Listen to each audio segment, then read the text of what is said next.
weekend eno ku Baba TV. Yes, mukasi akantu olekedde kyatwesheewo olwaleero tugenda kwolekera programu weewunyisa omwagalwawo oba surprise your loved one. Naye mukyalo tumwebaza okuyimirizaawo lasita waffe abadde yeyita Evans.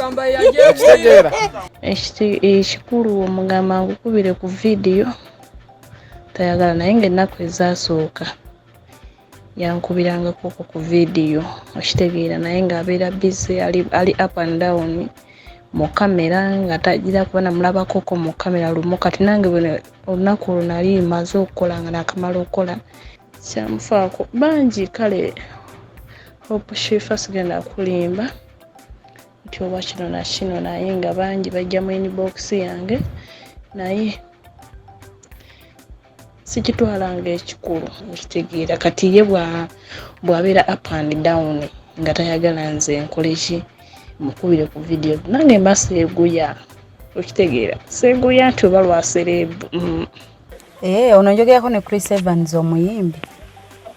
Ani nze nabadde bweru n'enkomawo e Uganda tubadde nga toga anti nkutegedde naye erinnya lyange nti omumanyi tomumanyi kuba waŋŋamba ng'oyagala nze ngenda kukubirako nga maze nedda nze ani erinnya bwaŋŋamba bwe nzira ogenda kumpasa. Hello maama osirikiridde oli mukusika ddoboozi nze mukyalawo owe Saudi Arabia munange oyinza oba otuyina bangi wasooka kuŋŋamba ogenda Canada. Ebadde nga njogera ne Chris Evans bulijjo otegedde ekwalo njogedde ne Chris Evans okubala ebbanga nga ddene ye gwe ali ku booda nalabi nti tubadde tuddako wa wanene waka wange wembeera gwobeera kituufu tudde waka kubanga era tuyinamu ebintu by'omu motoka kale Chris Evans annange Immy. Hello. Wanti ati Shifa gaya avuga boda mukyala ebintu byabadde bya Chris Evans ebyo tugenda kwolekera programu weewunyisa omwagalwawo oba surprise your loved one ng'ekutuusibwako n'abagereka w'omukwano Hope Shifa nakawombe njagala weekanye naye zo surprise ataka tazileta hatataka ondinanze hokoza birungi kyenda sobi aibinde birungi rwenda kulukumi kuwadde rwenda olobulabo bwakumukomo moto n'abusurprise mulungi atraba eyekumidde ku Baba TV nyongera bajjukiza nga bulijjo amannya nakawombe Shifa Hope ndi wano kuleetera programu yaffe ennungi weewunyise omwagalwawo surprise your loved one. Bwe mundabira nnyina ka surprise akantuddemu nga bwe mumanyi bwe butera okujja waliwo obutera okutusumbuwamu kuva jjo tunoonya muntu. Lumu nali awo omuntu nankontakitinga naŋŋamba Shiva gyebale nnyina omwagalwa wange omulungi gwe njagala surprisinga omuntu oyo mwami wange oba like yansuubiza obufumbo, we are dating, we are in love. Konze mu dating abambi, that's nice. Muli married? Nangamba yes, tuli married, but we met on Facebook. Konze okay, when you met on Facebook, we mwa meeting ku Facebook, then nemusisinkana nemufumbirigana nemwewasa. Then omukyala nanziramu nti nedda Shifa, I feel he's my husband, he's my future husband. We bityo nga bwe mubimanyi ne mugamba omuntu oyo yani era abeera wa nga bwe mumanyi bwe mutera okuncontacting ebibuuzo byentero babuuza nga tuna surprising omuntu. So omukyala nannyonnyola nga Shifa siri Uganda, omwami wange ali Uganda naye mwagala nnyo nga bwe ndaba bokyalira abalala noba kubako surprise noba wakubimuli noba obugambo bulungi nange njagala omuntu ono akitegere nti mwagala nnyo era mwekuumidde. Konza ne mugamba ebyo byenjagala ebintu ebirimu laavu ebirimu okwagala nambyagala nnyo. Konze nengamba ate Shifa omwami wange olina kubanga omumanyi wabula omuntu oyo serebu omumanyi. Konze munange serebu ani oyo?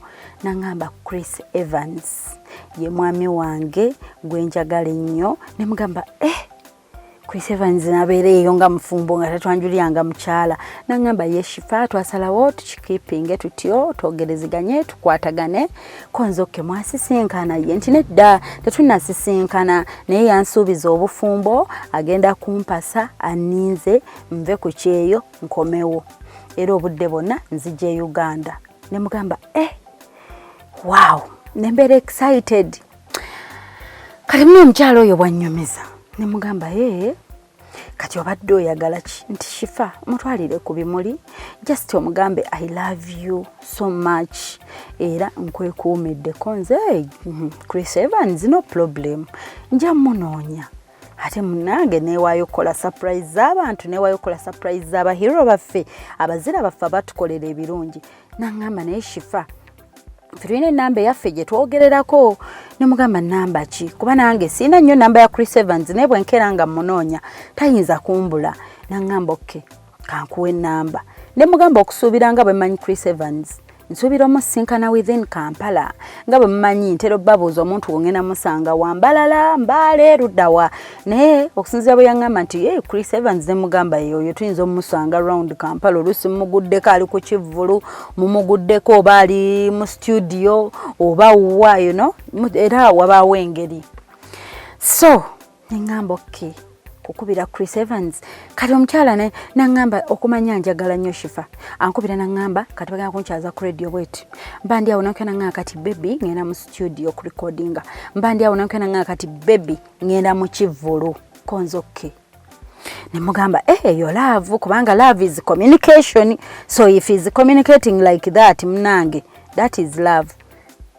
ekyo bwe tukimaliza nga Shifa kankwe namba kugenda okufunira Chris Evans je namba je yampa ku Facebook kwe mukubira ne mufuna si enamba nti eziri wabawe namba buli fani jayina buli muntu jayina Shifa mweze muyina neze nyine namba yange kwe twogerezeganya nani ne Chris wange nti okay baganda bange nembirowooza mne ngamba okay yaga tukikoledde lwakuba ngabwe mbagambye tulina kikola jjo neba nange nenoonya omwami nangamba leka tijangu ekakiri jangu wa naye nze nga Shifa okusinzira bwe mpulira eddoboozi nagezezaako no kigambo omukyala eddoboozi nti gwe nkubidde Chris Evans kuba namunoonyeza okuva eggulu nangamba Shifa yoyo nze njogera naye mumanyi konzoke kuba nayagadde okikomya eggulu nga ndaba mune bantagaza banzize eno banzize eri omwami agamba ate jangu wano ate ngero tuukawo essimu nevaako ate oga essimu neddako nangamba nti ate kati ebadde network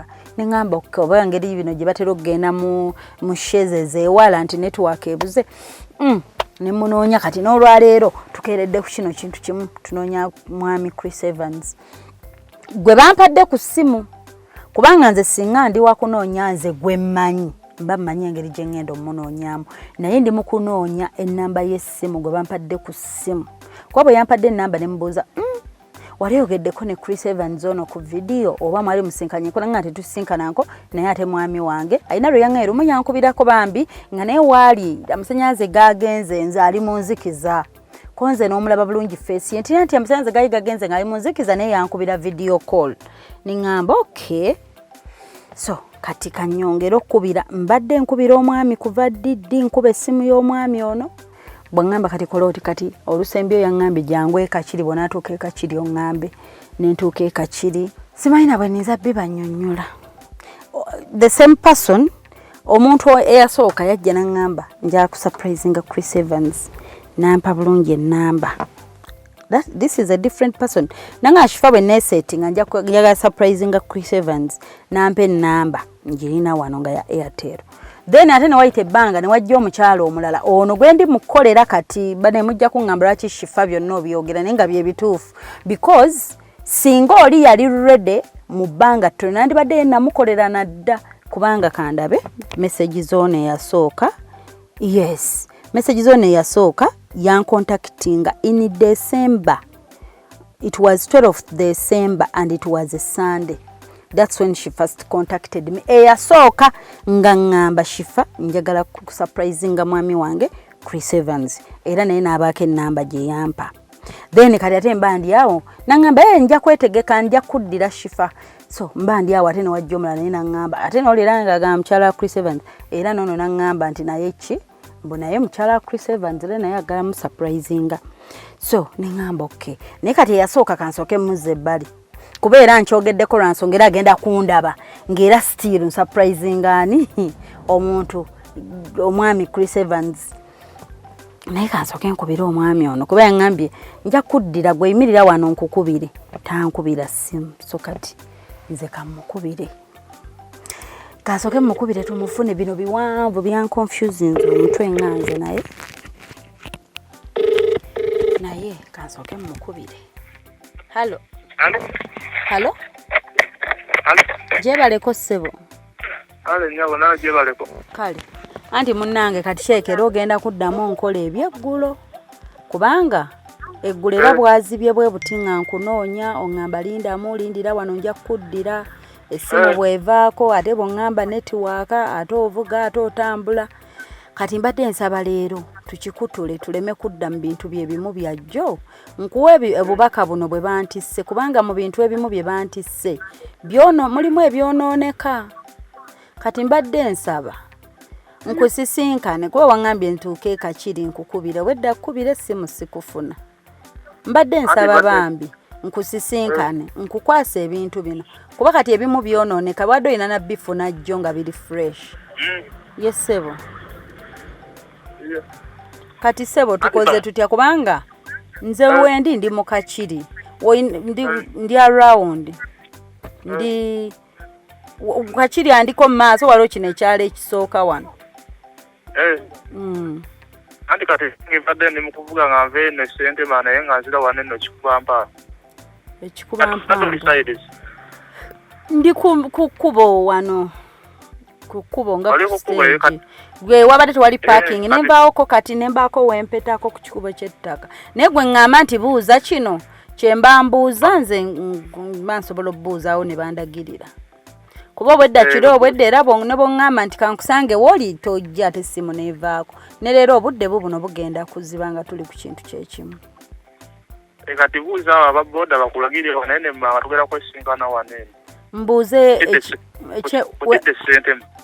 kuki kukidde sentema kale ssebo kati ŋŋenda ndowooza kambabuuze kambabuuze then ŋŋenda kuddamu kkubire nga nkirabye ombuulire nkivugako kyenkana ki nga bamaze okundagawo bambi mbadde nsaba oŋŋondezeemu nnyambe tukikole ekintu kino kiveewo naye kangezeeko okuvuga nga sinkane wano eno we baba bakulagidde okunsanga kale ssebo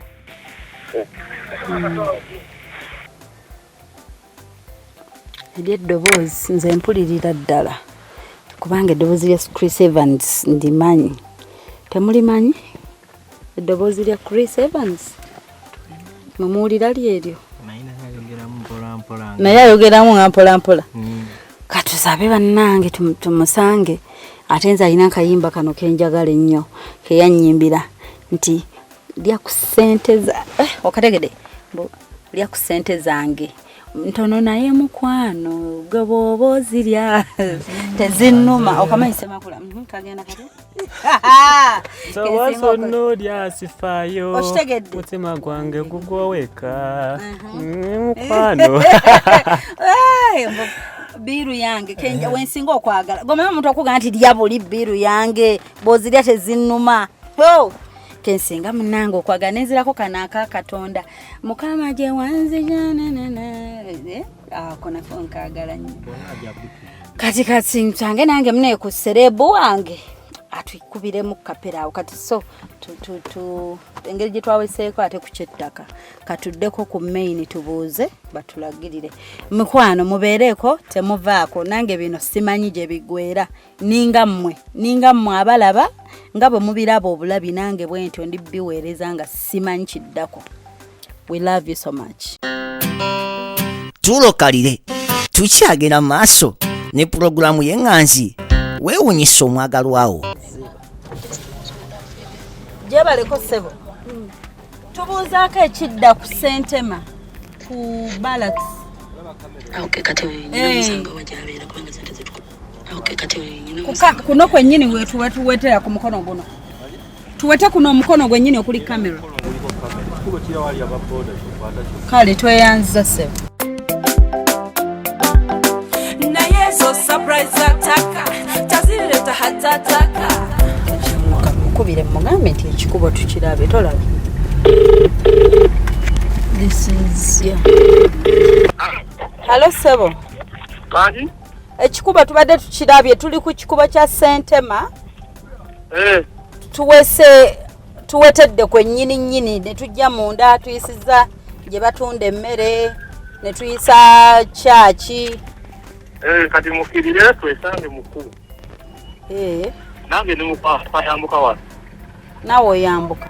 Kale tuli mu motoka ojja giraba ya silver. Tuli mu motoka ya kala ya silver. Gemubenda babakirira. Silver waliwo taxi esooka endala oba Ipsam then fe tuli mu ya silver ya Subaru. Tuli mu Subaru. UBF. Yego ali ku boda Nalabi. Gwali ku boda. Joni yakweka kamera kubanga afunye no musaabaze. Naye mukama babe musaabaze. Nenga tetujja tutwala mtoba twala okutwaza ngoberere. Sabo kati mbadde mbuuzaako nti tuddawa. Nti tubadde tuddako wa? Wanene waka wange wembeera. Gwobeera kituufu. Kituufu tudde waka kubanga era tuyinamu ebintu by'omu motoka. Kale weewo wooli wo parkinze. Tuba tupakinga okkubo batuwetamu. Mupakinga wanene okukkuba. Kale Sebo. Chris Evans. Annange. Mali kubira yantumye. Ate nno n'oli omukyala. Nange yantumye ayinza oba ali offline. Omulabye Chris Evans. Muweddemu amaanyi. Twazeekola surprise kati. Bannange. Junior, oba ovuddeyo otya? Onasooka osigale mu motoka.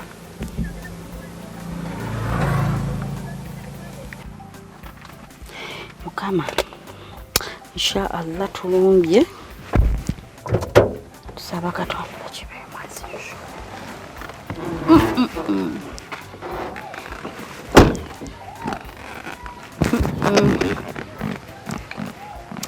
Batuwadde ebirabo byo Sebo. Gyebaleko Sebo. Kale Sebo. Lwakubanga ninga abuze. Naye ati sibuze. Bwe wano. Naye yantumye. Omuntu oyo omukyalawo yangambye omuteebe yani. Omuntu oyo omukyalawo mwagalana. Mwesuubiza obufumbo. Okitegedde ekintu ekyo? Lwakubanga mukyalawo oyo yatugambye nti omwamiwe Chris Evans. Chris Evans KAWEESI Omuyimbi. Kati ne twebuuza nti nickname ye gwe oba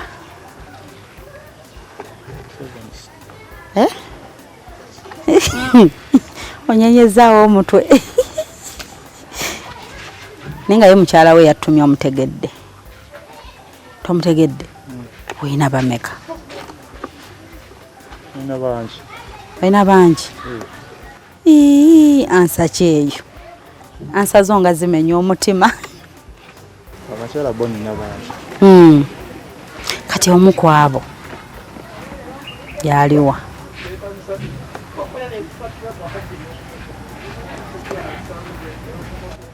Abakyala oyina bangi.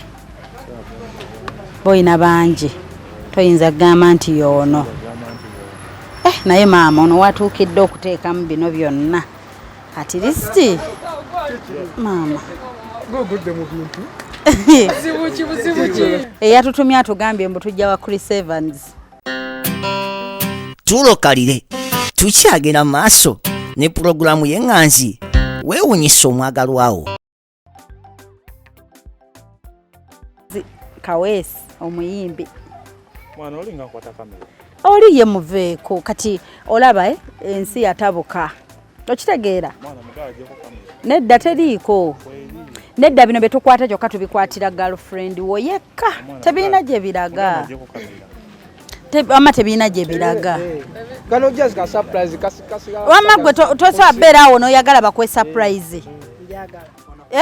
Ne tulete ate n'emmotoka ejjudde ebirabo si bye bino byokka.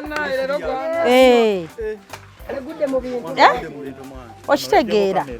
Love nnungi omuntu n'abeera awo n'akulowoozaako n'agaba bannange bamutwalire ku bimuli fruits ebimuli nno bino byakaze lwa nsonga twamunoonyeza okuva eggulo kuva ejjo tumunoonya birabe tebiri fresh bw'atubuzaabuza naye maama lasita wammwe si mwangu naye gwani gw'osuubira eyatutumye.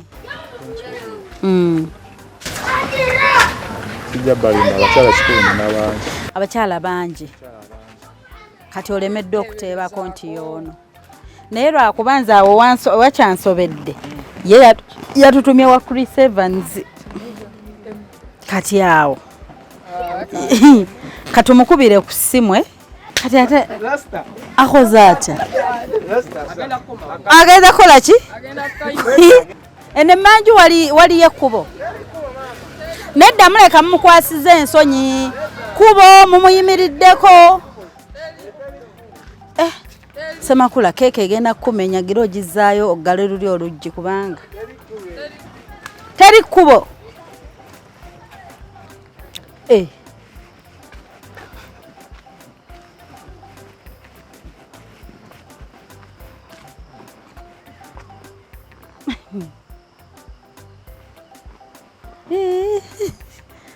Ndaba toilet yino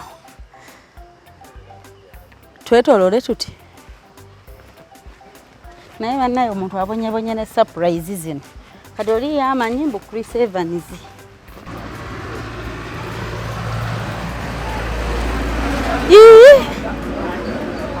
kirabika yakuttewa kati tulindemu tukole tutya katumukubire ku ssimu ye.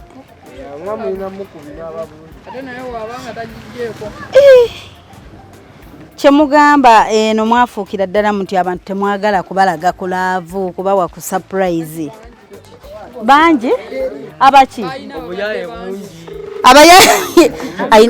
The number you have dialed is busy. Please try again later. ate mumanyi waali lewannange mungambye yeetaawuluza eteri kkubo kati ate twetoolodde tetumulaba wabeewo alingiriza erimu gye beetaawuliriza naye kati ayinza oyingirayo munne gye yeetaawuliririza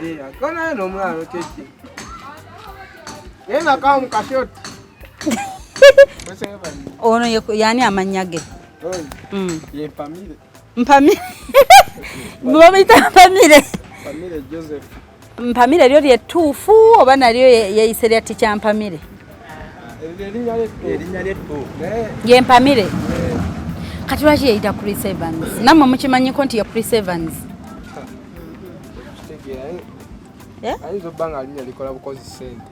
likola sente wa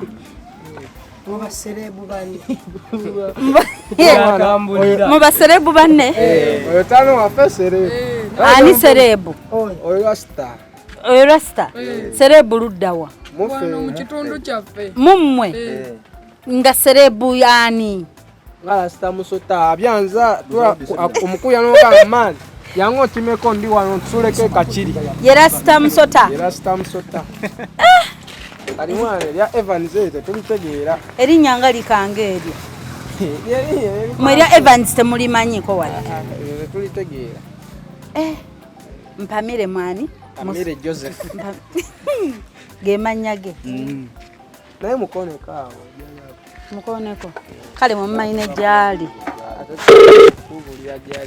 wanje oyo kati ayi kali wala temusobola kumbulira wali ne bwemba olabe simu yennyini yayijjako kitegeeza ne twogera lasita musota bakodi naye mukama tukozeeyo eno eyo bakodi eraga nti kubyanza bakiyita kubyanza kubyanza kwe kutya kwekuwa nga atano wange kati wano nyandiba nga kikozeemu kiti malamu okitegera walina kati ekyo bakiyita kwesulika nze bwe baŋŋambye ndetaka surprise wa Chris Evans nga naye agenda kunyimbiramu buli obuyimba bwensinga okwagala nga nange mmanyi munenzize wa serebu gwe bagambye ojja wa serebu Chris Evans anti ono omukyala ayogera naye ali ebweru ya agamba Omwamiwe ye Chris Evans gwayogera naye tabagamba nkonti alina omukyala ow'ebweru gwagenda owassa babakazi adde n'abangi alina ab'ebweru bangi ab'ebweru tumanya bano abamuno kati mwe mukolerawa kati mubadde budde bwammwe munyuse gye musangidde emikolo naye mwana kitwewunyiza nnyo nga lasita waffe alina ka surprise lwakubanga kabadde kalungi kajjidde emmanya ge tutategeera halo wanjisebo kakati omukyala y'omuwa bubaka kibambi yakoze surprise kubeera kyemmanyi omumanyi kuba bwaba yampadde ennamba era ng'ayogera naawe era kyemmanyi gwe omumanyi bulungi kati gwe oyinza muwa bubaka ki kati kale singa nonno kale wakikolanga gwe nga talabye bifaananyi by'oli kuba yamanyi bw'ali mu laavu n'oli era kituufu simanyi era bw'anaakulabako anaasigala ali mu laavu naawe kuba mbadde njala mukubira video call sooka ojje kale tumukubire video call akulabeko gwe tusisinkanye ensi eno si nnyangu mumuwagira tetwandikiwagidde naye maama ekikolwa ekyo mukiwagira wokera ku makya noyagala okwana omuwa ate n'omuddamu eyo wanje wokera ku makya n'okwana omwana n'omukola eyo ng'ate ateekamu n'akasente ali bulaaya bino oluusi abantu abamu tubabubi lwakuba ffe abayagalira okuba obubi omanyi nti ffe kizibu kyaffe mu nsi era tamutegeerangako kuba ye tamanyi muntu gwayogera naye abadde nga amweza akameseji kati tonkubira tulina ekivvulu ekiro naye mukama nze mpeeyo amawulire genzijja eno njagala kukubira ku mukyala wano mukama tutomera kyembeera kibeerawo oyagala koppa kanamba ka mukyala omukyala eka yali ayagala serebu yatomedde aki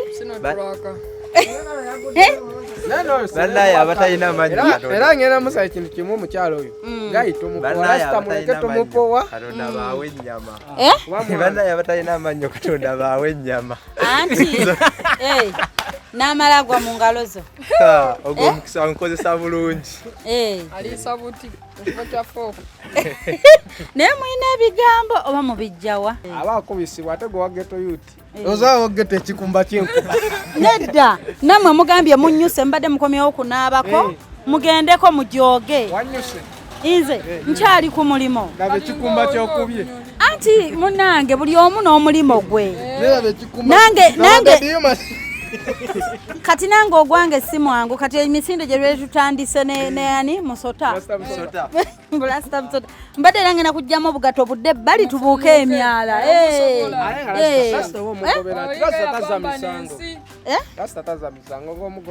taza musango bayogera bulungi kale omuntu kakuwe ng'awaggwe ng'akulaba nti yeggwe akutegedde agambe nti mpagundi mpamire Joseph mu kifo kya Chris Evans kati omanyi buli wabadde alaba Chris Evans ng'ayimba nga omwami wange wuuyo kusayimba buli wafulumye kagenda agamba kye weebale tata tata weebale ebyekola nsiimye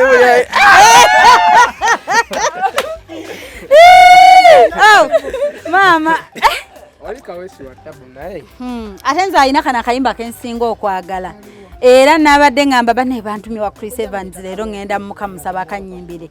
Mbukale lya ku ssente zange ntono naye mukwano. Obozira Biro yange. Sifayo. Weewaawo. Nagamba mbu bakuwa obugatto bu high heels. N'obuki? Ne bu pencil high heels.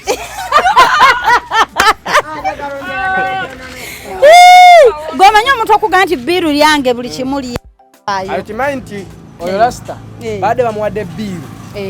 Naye mwana nekoma ekiri mu bbuutu. Asuddemu obubonero simanyi. Tugenda kibalagako ekiri mu bbuutu. Era twetaaga kiraba. Naye munaye kambaviire. Naye kyensinza onnyumirwa mwebale butankambuwalira kuba omulala avaayo n'agamba ogamba kikyali waffe bikonde ne bivaayo. Omanyi nange ndi kakole nakolamu nga neetegeke. Yayogedde mukazi. Yayogedde mukazi aliwa? Nkozi mbadde mukazi. Wano omukazi wanje singa ndi musajja munnammwe. Naye kati engeri gye kiri nti mukazi yayogera. Engeri gye kiri nti mukazi yazze. Omukazi alina genda nsuwa bigere wa byabasajja. Mulo. Sikitegedde ekyo. Omukazi alina gendera wansi wa bigere wa basajja. We ngamba nti leero saa 2 nkwagala waka. Ate obudde buyinza mba bwayiseeko we waka. Simanyi bwagenda mu nnyumba. Munanga nti nga noonyo ow'ekitalo. Nga noonyo ow'ekitalo Evans. Obudde bwange obw'okuyingira waka bwatuuse dda. Bwayiseeko dda. Inze nakawombe. Simanyi.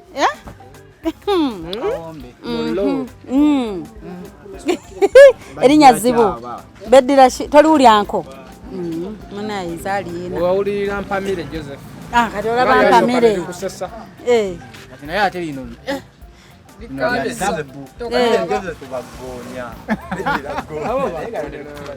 temumanyi kyebeddirange liri awo libuzaabuza lyange. Naye munaye mbabuuzizzaako ate munaye kati ekirala ki mumpa amagezi kimwe ku mbeera eno nga bweguddewo. Bagambe bugambi beetereze. Bali obagamba otya? Beewala abafere. Ng'ono gwe tusanze olwaleero. Namwe mukkiriza nti abadde mufere? Bano afayinza obba mwana. Nga kiro tuba twebase. Agenda nakola ebize ebirala. N'agenda. Ate abadde akubanya obuyimba bwa Evans ku ssimu. Ne mwana. Ng'agenda bbuwaayo kaperoolo. Ogamba obeera otya oyagala otya ku Evans ate nga ggwe rasta. N'ayagala weebale jjajja okitegeera. Akayimba ako kalungi nnyo. Nange nkagala the best song. Best song ekyo nga tukivuddeko. Ekitegeeza ono yalina ebyama kati abadde awe naye bannange ono alina ebyama ono nkozi ono mwagambye ye Justin Bieber.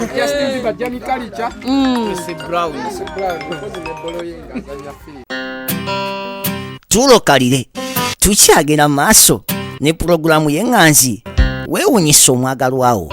Nedda kati ye yaweereza Evans ng'amanyi oba amuweereza zigenda kukola ki. Oli ye Kadaama. Oli mukyala Kadaama. Kati waba Kadaama alina kukolerera ono. Bagenda ebweru ng'alina kukolerera affe abasigadde mu Uganda. Naye nno bagenda babuuka kuba nze ngezaako babuusa. Lwakuba abamu tebawulira ne bw'obabuusa basigala bawakana nga bakola empaka. Naye mukyalo tumwebaza okuyimirizaawo lasita waffe abadde yeyita Evans. Ekitegeera. Obeera n'abakazi abangi. Gwe bwe yakugamba naye ono ye yamugamba ekituufu. Obeera n'abakazi abangi era yafunamu amusiima kati eyo weeweeru yamusiima nnyo. Ng'amusiima okubeera n'abakazi abangi. Ekitegeeza gwe amagezi g'owo omuntu abe n'abangi. Si ge mmuwa. Naye ge mmuwa. Yandigenze n'oyo. Yagende n'oyo. Anti kati simanyi naye omukazi netiwaaka egaanye. Naye mba nenyanya alabe ku gwensisinkanye. Ne gwabadde mulaavu naye. Tulabe oba bikyagatta. Ate kisoka n'abakazi nammwe mulinga abaagwa ebbeeyi. Okitegeera. Kati nono obaka buve eno mu ghetto abakazi bakola batya? Abakazi mulinga abaagwa ebbeeyi. Kati bw'obeera oti eri ebweru ne weesudiya mukansindikira ali mu Uganda sente. Kati mbadde nsaba abakazi abo bakadaama sina bakadaama bakane muno mwaffe mu Uganda mwebalirwe bakyafeera. Ne mu ghetto bagamba twagwa ebbeeyi. Abakazi mwagwa ebbeeyi. Jeka na 10 kati 3. Ochi ezikola ki? 1500.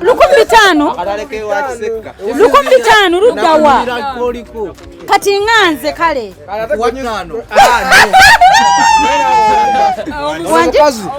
Omuwote 1500. Oyagala kujajanya sente.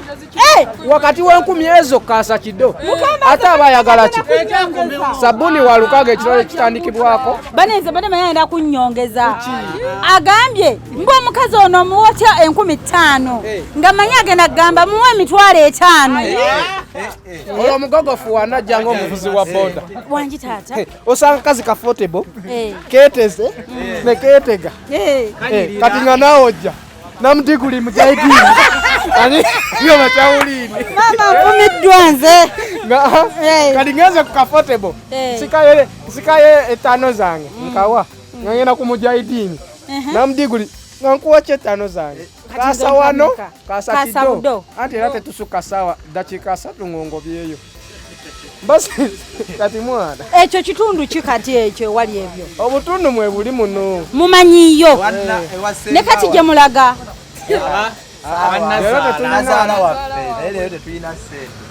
Nazala. Mwina Nazala yabayina. Oya abaleta abanazala waffe. Nazala. Yaleta. Kati nono omwana omuto. Muto kuvadde. Oyina emyaka emeka? Ndi 25. Oli muto nnyo. Ale, nawe 15 mbasangayo. Eyo gyogenda. Jengenda mbasangayo. Kati gwofuna. Yalwawo.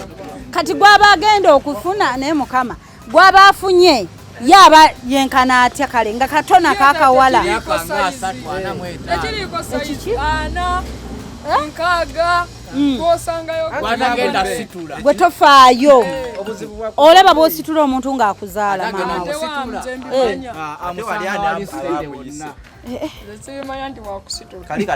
Gambi mwagwe pe sente muzira bagala nnyo sente. Akazi ate abakazi mukole nnyo. Tujja bawasiza mu nyumba mu abakazi nga 6. We muteefeeko.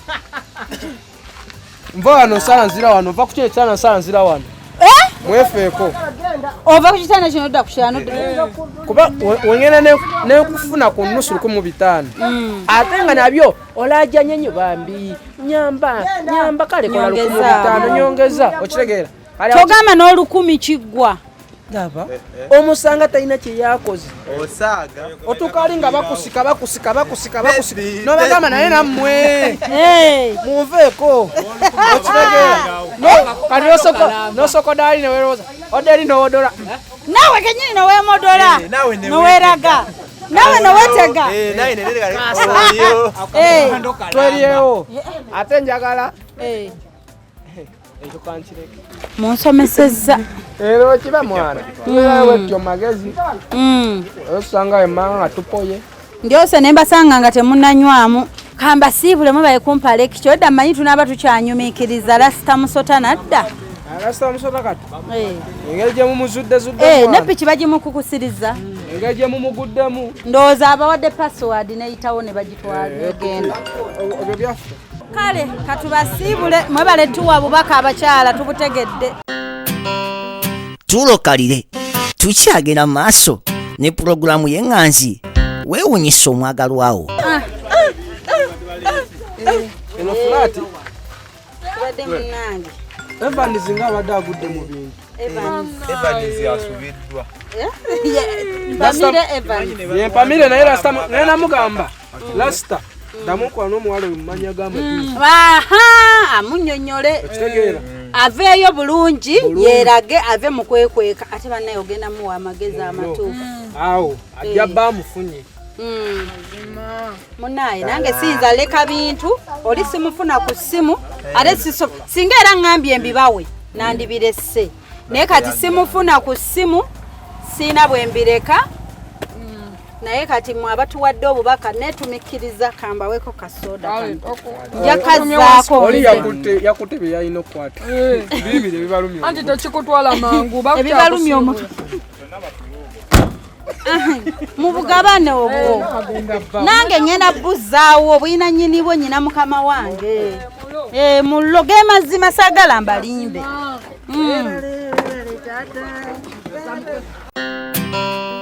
tulokalire tukyagenda mu maaso ne pulogulaamu y'eŋŋanzi weewunyisa omwagalwawo.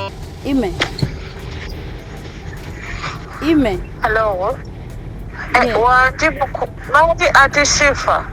Mukwano oba obirabye enkweza messages n'enkweza ne ka video. Ati ndikukonga. Ati Shifa. Anti obedda nkunoonya nga ndina omuntu gwe wantumyeko ne contacts zonna ze wampadde. Ate era zose ne ngamba. Odoba mpeereza messaging omuntu just abadde tategenderedde kumpeereza kati kyogamba message zange. Yes, zizo oyo guy is just impersonating. Ati Shifa ze nakutumyewa Chris Evans. Guy yoyo akozesa Facebook oba ko wamujja wherever ko wangamba. And you know that, by the way, you're not the first person yang contacting nga yagalo oku surprising Chris Evans era nga amuyita Omwamiwe. Waliwo n'omukyalo omulala era naye ngambye ngenda mukubirako ate naye nkubire ne ku namba yo guy kati, so they are two different guys banjawulo ndooza buli omu akozesa account ndala. Yes. Madam, is a bad name jogera ne Chris Evans bulijjo. Otegedde mukwano. Njogedde ne Chris Evans okuba ebbanga ddene. Lwakuba obudde nga ndi busy naye nga gira byenjagala okusooka okubuulire. Lwakuba Chris Evans kyomanyi tasobola kuba oyo gayigopereza oba gogamba nti oyo fenna Chris Evans tumumanyi. By the Wednesday, I got a feeling yesterday. Lwakubanze nyanyo okukola ekintu ky'omuntu nkiguse. Era nze simu yo tebaddeeko naye nze ebintu sibireseeyo. Guy gyali ali mu ghetto eyo munda eyo kakiri noyingira munda eyo noyisaawo. Munda gye bali balina n'ekiguruupu we basulaawo bangi. Guy avuga boda. Mbadde nkyatetenkanya kukubira simu. I was still talking to him nga sikufuna mpaka itutuuse novaayo nga you still offline. Kati nze ne ngamba sina lukisa lukwata bintu birekayo. Gobobo oyagala obimuwa bye wabadde ontisse, you get someone abimudelivering. Mukyala ebintu byabadde bya Chris Evans ebyo. Anti Chris Evans eyeyita Chris Evans yeeyita bweyisi bulijjo goyogera naye si Chris Evans. Bulijjo akufera akulimba abantu baggulawo Facebook mu mannya g'abalala ne kunze babikola. Oli naggulawo nakozesa ebifaananyi byange ate bino ebintu bulijjo tubibagamba lwakuba munnanga abantu ebintu ebibagamba. So kyova luli nakubuuza nti wali ogeddeko naye video call mbu yankubirako video call naye nga waali tewali masannyalaze. Simanya yalina gye yalaze teri masannyalaze mu byalo ku bivvulu. So, guy, he even confessed. Kyogamba yalaze mbu ategedde ekiriwo. Wanje? Kyogamba anti kati yakimanya era bulijjo akozesa gundi. Akozesa accounts ezitali zize. Bagambye simanya erinnya ye. Bagambye erinnya yatumye. Wanje? Omubulidde ati Immy yakutumye n'otegeera. Kyetaagisa kumala mugamba akutegeere lwa nsonga. Era omuntu bw'omuyita n'omugamba nti baŋŋamba weeyita Evans, of course obwongo bwe bumanyirawo baani be yalimba nti ye Evans. Obviously tuba tetulina kirala kye twetaagisa.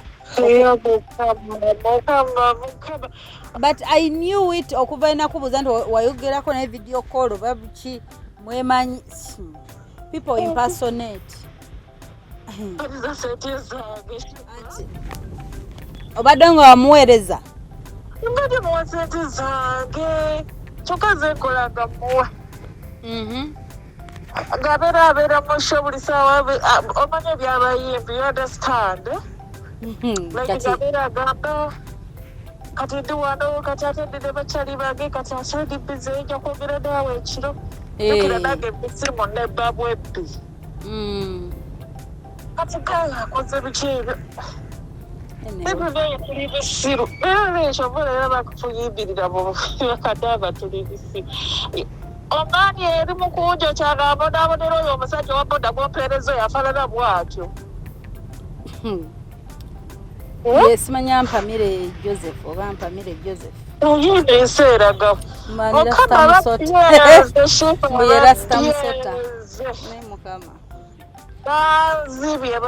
ate obadde era okyaziteekamu era obadde okyamwongera kyoba simaze kwebuuzaako lukisa either kuba yansumbuye eggulo okitegeera ate nze era mba kubanga noonya Evans yennyini nanditegedde wa wennyini omunoonyeza n'engeri gye munoonyaamu wabula si mu ngeri bweti mbu jangu egwa ate wete eno ate jangu ate tukulengera ffe tubadde shocked atugambye mbalengera kamba kime ng'atukima bulungi nnyo nga tumulengera nga si yeye anti Chris Evans nga nti oyagala Chris anti ye takumanyi nakumanya anti takumanyi nakumanya ate yatoyogerangako naye gemazima nti geniza okugamba ekyomomanya mbadde manyi nakimaliriza kiwedde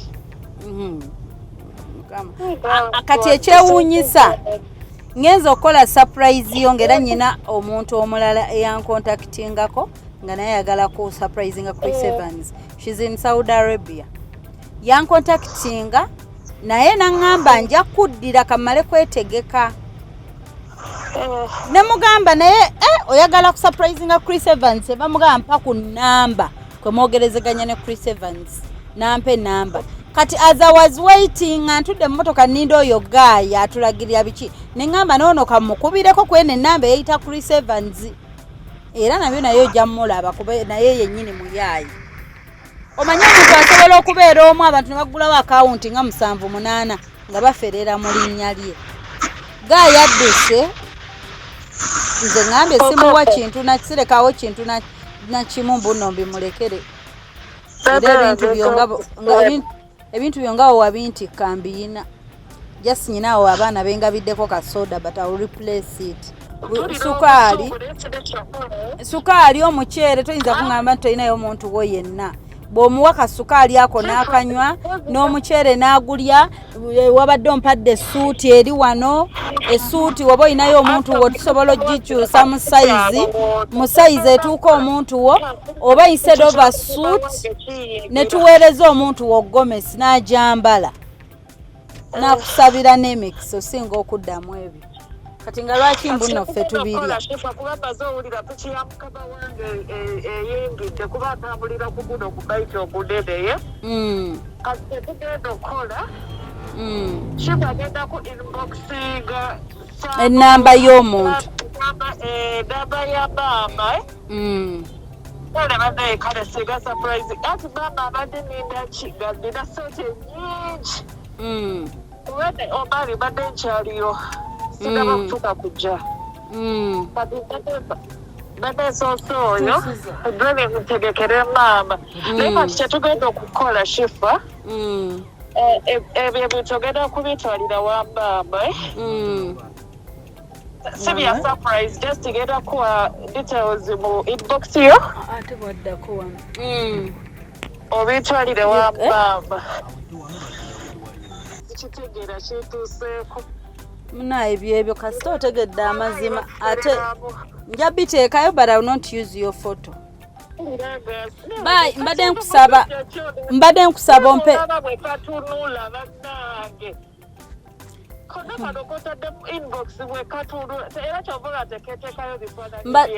mbadde nsaba inboxingire namba y'omuntu gwe tunadelivalingira ebintu bino kuba toyinza kuŋŋa ntubiwestinge kati ofiirwa emirundi egyo gyonna oze ofiirwa omuweereza ate era ne bino mbusimanya mubiri ekyo kyogeza busungu ate bwe tubiwa omuntu wo tubadde tumugiridde essuuti then essuuti okukolamu gomesi instead of a suit ne tuwa omuntu gomesi oba omuntu w'essuuti mu sayizi ye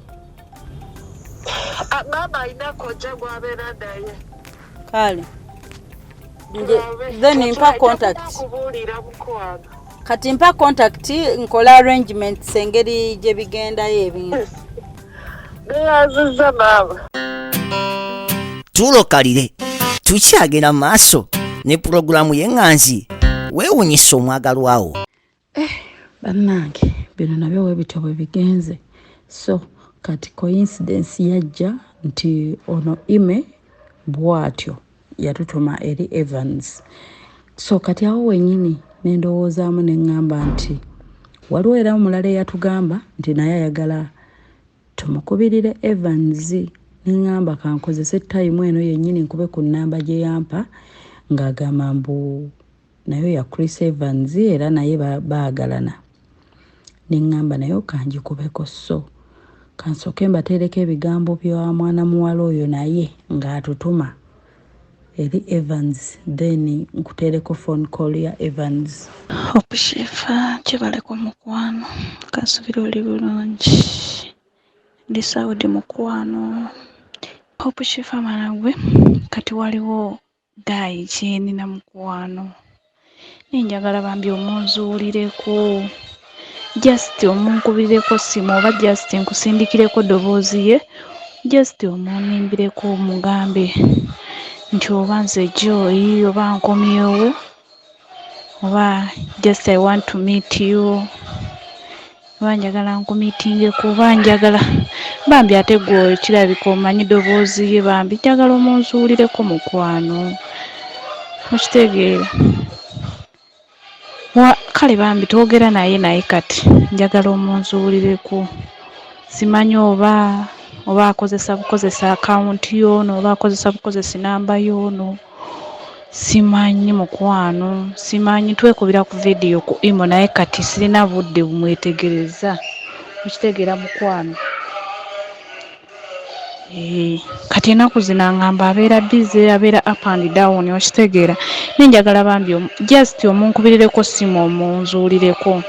Simanyi mukwano kinaasoboka ojja kuŋŋamba nkuweeyo kasente oba just nkusindikira ennamba omunzuulireko, just omugambe oba omubuzeebuze omugambe oba njagala nkuyita ku mikolo ye.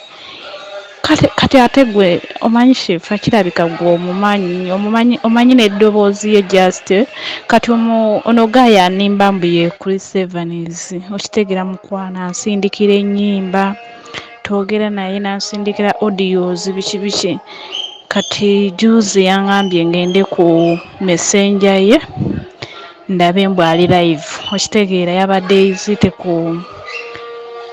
oba radio ki nengendayo ku live nemulaba naye kati simanyi mukwano njagala omunzuulireko ntegeera amazima. Mmanyi mukwano kitegeera shifa bambi nyamba mukwano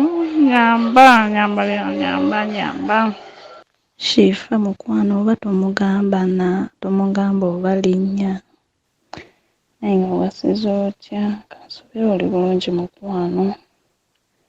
Naye nkwebaza emirimu z'okola kubanga si myangu naye bambi nkugoberera nkulaba obeera busy naye oba tomugamba linnya.